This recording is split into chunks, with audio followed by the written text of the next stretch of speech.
સુરતના કતારગામના બ્રિજને લઈ અને મેયરે અલ્ટિમેટમ આપ્યું છે।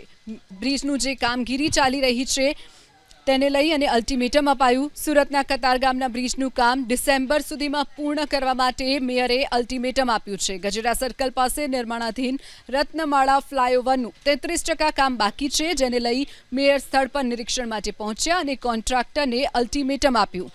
એવામાં 3 વર્ષમાં 67% કામ કરનાર કોન્ટ્રાક્ટર હવે 7 મહિનામાં બાકી 33% કેવી રીતે કામ પૂર્ણ કરશે તે એક મોટો સવાલ અહીંયા થઈ રહ્યો છે।